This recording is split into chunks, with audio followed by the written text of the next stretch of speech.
200 গাড়ি পেলে 23,000 কোটি টাকা আয়কর আদায় বাড়ানো সম্ভব। দাতা সংস্থা আইএমএফকে এমন প্রতিশ্রুতি দিয়েছে জাতীয় রাজস্ব বোর্ড এনবিআর। কর্মকর্তারা জানান গাড়ি কিনতে খরচ হবে 210 কোটি টাকা। বিকাশে কম খরচে ক্যাশ আউটের লিমিট বেড়ে 50,000, প্রিয় এজেন্টও 2টা। এ নিয়ে কথা বলতে আমাদের সাথে যোগ দিয়েছেন জাতীয় রাজস্ব বোর্ডের সাবেক chairman doctor Mohammad Abdul Majid. Doctor Mohammad Abdul Majid, আপনাকে স্বাগত জানাচ্ছি ইন্ডিপেন্ডেন্ট সংবাদে। যেটি জানতে চাই আপনার কাছে যে হেলিকপ্টার কিনলে কি আরো বেশি আয়কর আদায় করতে পারতো জাতীয় রাজস্ব বোর্ড? ধন্যবাদ। অ্যাকচুয়ালি জাতীয় রাজস্ব বোর্ডের সম্প্রসারণ আর্থিক এবং অফিস এবং লজিস্টিক এটা নতুন কোনো দাবি নয়।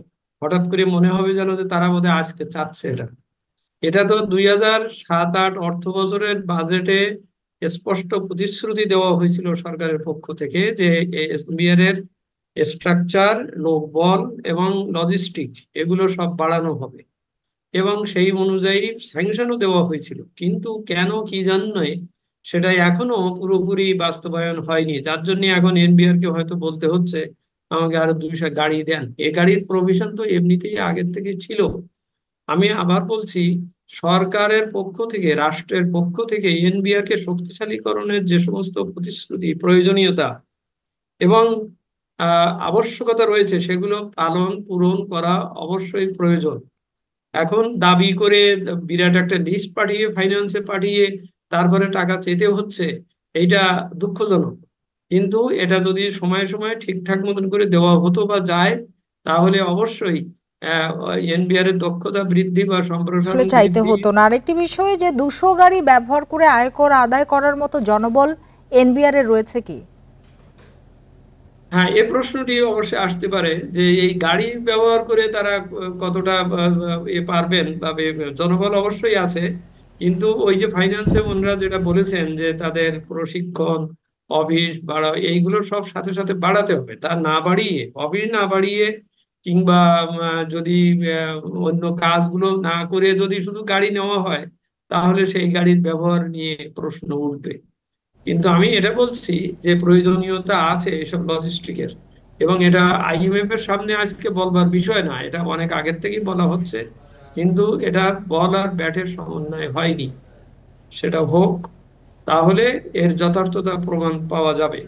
হ্যাঁ, এটা ঠিক যে করদাতার বাড়ি বাড়ি যাওয়ার প্রয়োজন পড়বে না, বা ঠিক যে অর্থে অন্যান্য প্রশাসনের লোকেরা গাড়ি ব্যবহার করে তাদের কাজের করেন, এখানে এটা না। এখানে হচ্ছে সেবার মান বাড়াতে হবে এবং ওই যে যেটা কিছুক্ষণ আগে একজন আলোচক বললেন যে ফাঁকি দেওয়ার ব্যাপারগুলোকে আরো বেশি দেখভাল বাড়াতে হবে, মনিটরিং বাড়াতে হবে। সেক্ষেত্রে একটু জানতে চাই যে আয় বাড়ানোর আগে 210 কোটি টাকা খরচ করার প্রস্তাব যুক্তিসঙ্গত কিনা? আমি আবার যুক্তির উপরে খুব স্পষ্ট বলছি, যুক্তিসঙ্গত তো অবশ্যই অনেক আগের থেকেই ছিল। এনবিআর কে কিন্তু যথেষ্ট ভাবে পঙ্গু করে রাখা হয়েছে, আমি বলতে বাধ্য হচ্ছি। কারণ আপনি দেখেন প্রতিটা উপজেলায় অন্যান্য ডিপার্টমেন্টের প্রায় 7-8টা ডিপার্টমেন্টের নিজস্ব অফিস আছে, অথচ এনবিআর এর অফিস জেলা পর্যায় পর্যন্ত, উপজেলা পর্যন্ত করার নাই। এগুলো কেন নাই? এগুলো তো অনেক আগেই হওয়ার কথা ছিল। এনবিআর এর যে নিজস্ব রাজস্ব ভবন, এটা তৈরি করতে কতদিন লাগছে? এটা লাগে কেন? এগুলো তো দেখতে হবে। ডিজিটাইজেশনের কথা বলা হচ্ছে, কিন্তু ডিজিটাইজেশন যে কার্যক্রম সেটা বাস্তবায়নের দায়িত্বের উপরে কঠোর ইয়ে থাকতে হবে, সেটা হয়নি বা সেটা করা যায়নি। এইগুলো করতে হবে। এখন আপনি টাকার হিসাব করে 210 কোটি টাকা খরচ করে আমি কত তুলতে পারবো, এই প্রশ্ন এখন খুব প্রাসঙ্গিক হবে না। প্রাসঙ্গিক এটাই হবে যে এনবিআর এর সক্ষমতা বাড়ানোর জন্য, তার দক্ষতা, কাজ বাড়ানোর জন্য প্রশিক্ষণ সহ অন্যান্য লজিস্টিক যা প্রয়োজন তা দিতে হবে। এটা আইএমএফ এর উত্তরে বলতে হবে কেন? এটা তো আগের থেকে বলাই আছে।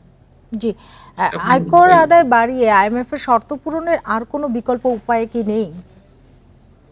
না, সেগুলো তা ওই কিছুক্ষণ আগে যেমনটি বলা হলো, একটা হচ্ছে সেবার মান বাড়াতে হবে, মানুষ যেন স্বেচ্ছায় কর দিতে আসে, এই পরিস্থিতিটা তৈরি করতে হবে। ভয় ভীতি তৈরি করা যাবে না, করা উচিত হবে না।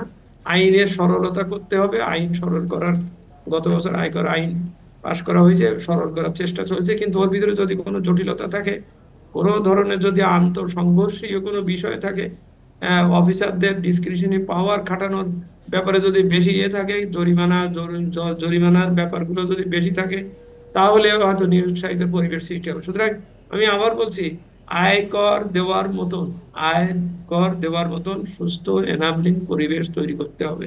মানুষ তো ফাঁকি দেবে, কিন্তু ফাঁকি দেওয়ার ধরতে হবে। ফাঁকি কাউকে ধরলাম, কারোর ধরলাম না, কারোর পারলাম না, আমার গাড়ি নাই তাই পারিনি, এই ধরনের কথা বলাটা খুব যুক্তিসঙ্গত হবে না। জি, যুক্তিসঙ্গত বুঝতে পেরেছি। তখনই হবে। ডক্টর মোহাম্মদ আব্দুল মজিদ, আপনাকে অনেক ধন্যবাদ আমাদের সময় দেওয়ার জন্য, আমাদের সাথে যোগ দেওয়ার জন্য।